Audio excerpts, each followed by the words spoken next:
Ten years ago, my father and I walked through a township in Johannesburg. He asked me, "Vels, what do you see?" As I look around, I see a lot of people, but I see informal housing, pollution, lack of good toilet systems.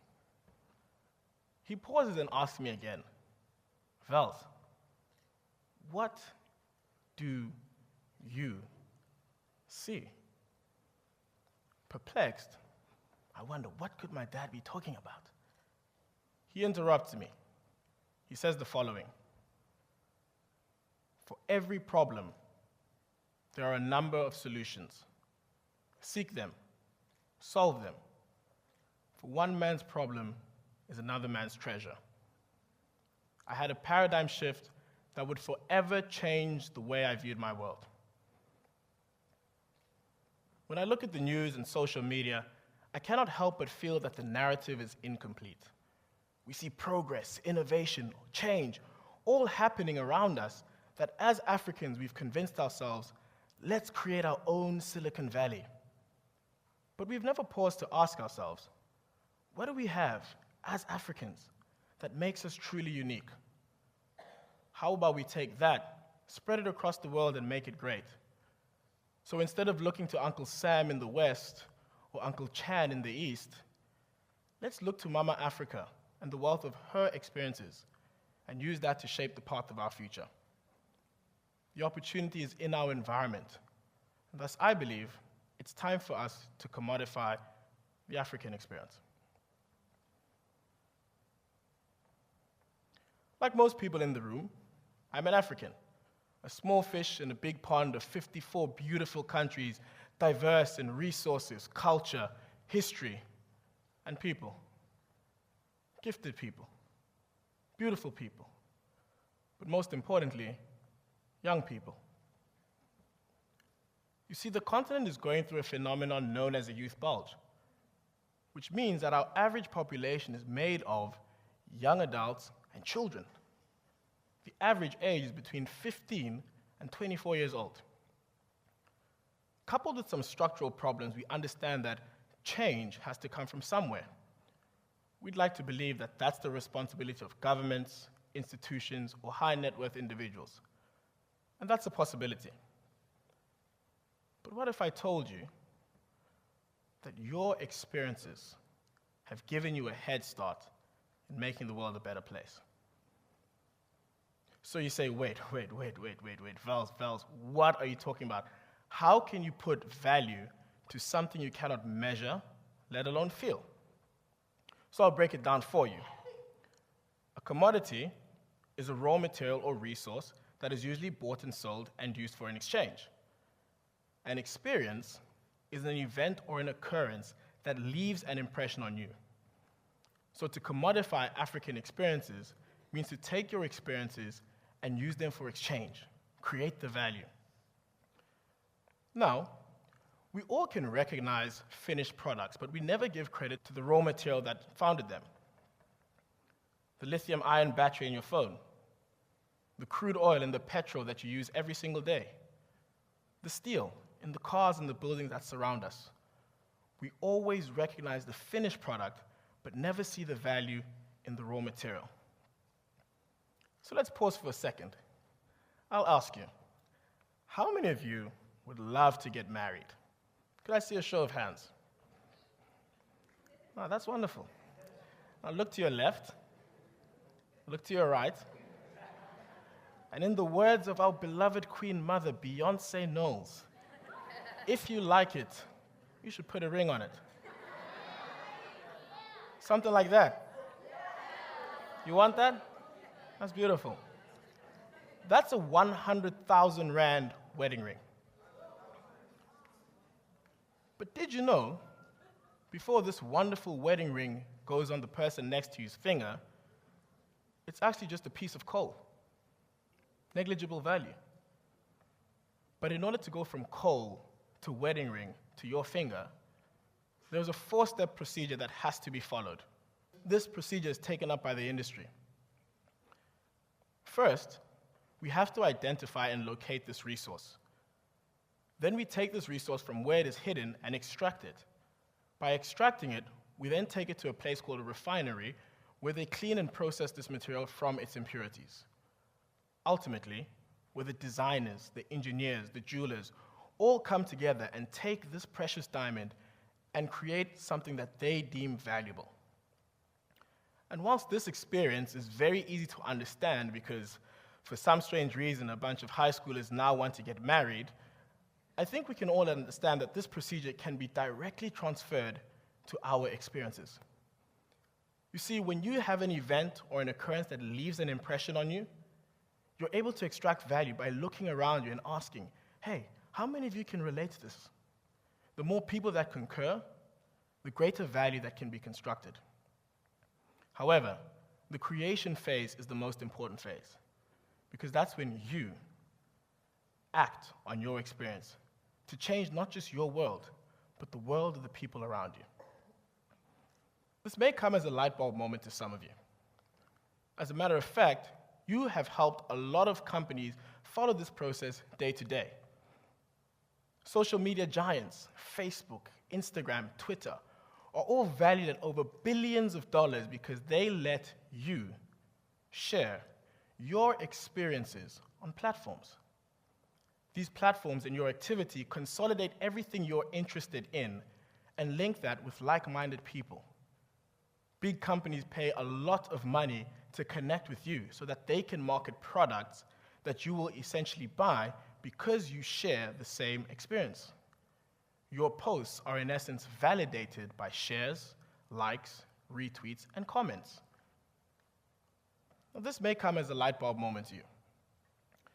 And I can assure you that this procedure is not new. As a matter of fact, you don't need R1 million or a lot of connections to take your African experiences and transform the world. Here are some people like you and me who've done that. David Senge from Sierra Leone, a country where more than 8,000 men, women, and children had all lost their limbs because of a brutal civil war. David noticed that these people were not wearing their prosthetic limbs. So he asked the question, why? And he found that prosthetic limbs were generally very expensive. And apart from that, they were incredibly uncomfortable. So Dave began innovating, and he created a brand new prosthetic limb. This limb is not just comfortable, but is incredibly affordable. And whilst Dave may not have been an amputee himself, the people around him that he loved so dearly were. So he acted on an experience that affected him and his loved ones and used that to change the world. Douglas Hornley from South Africa. He noticed when he was in university that students had a hard time getting access to meaningful content to aid their studies. Doug also noticed that students had a hard time understanding material produced by textbooks and lecturers, and that tutors could essentially do a better job. So Doug got working. He created a lot of micro-content and distributed this on platforms such as Mixit. Now, thanks to Doug's hard work, he is one of the world leaders in distribution of mobile education content. And whilst Doug may not have suffered himself, he took the experience that was common amongst his peers and used education and the learning period to change his world and that around him. Similarly, when my colleagues and I asked the wonderful question, why do African nations fail their people? We realized that the conversation always took place in packets. We saw young people on one side of the spectrum, captains of industry in the middle, and the senior citizens on the far end of the spectrum. We decided that if we're going to solve problems, we need to make intergenerational conversation the foundation of everything we do. And thus, by brainstorming, we decided to create a social incubator, a civil movement called Phambili Mzansi. Coming off the back of the experience of #FeesMustFall in 2015, we said that the most important issue that plagues us right now is that of higher education. So we said our platform ought to be an open source policy where everyone and anyone from all walks of life can come and participate. Thanks to our hard work, by the end of October, we will have an official document that has all your practical, tangible, and applicable solutions ready to be implemented by a lot of stakeholders in our ecosystem. This is because we believe that equal access to education is key and must be achieved in our lifetime. Now, as time has progressed, we realize how the world is getting more connected, and we feel that this world is incredibly small. But have you noticed that when we talk about African experiences truly making a difference in our lives, we give all sorts of reasons to doubt? But let's not look any further than right here in South Africa, of the one experience that not only shaped our world, but our views of each other. I'm talking about a man who went from prisoner to president in the space of 31 years. If you travel around the world and mention the country South Africa, I assure you that the next 4 sentences will have something to do with this particular experience. It was commodified to not only change the world's perspective of us, but our perspectives of each other. If you look around your country, if you look around this very auditorium, you will understand exactly what I'm talking about. Advocating for two simple principles: equality and non-racialism. But there's a common thread here. It is not because that these people are more gifted. It is not because they're more talented. But these individuals took a heightened awareness to the society in which they come from. These ordinary people are just like you and me. What lies in them lies in you, and it lies in me. All we have to do is look around us and see that the diamond field of our experiences are ready for exchange. So I ask, what will you see from today onwards? If you explore, if you extract, and if you refine and create. Because it all comes together when our world is a reflection of us in the bigger picture.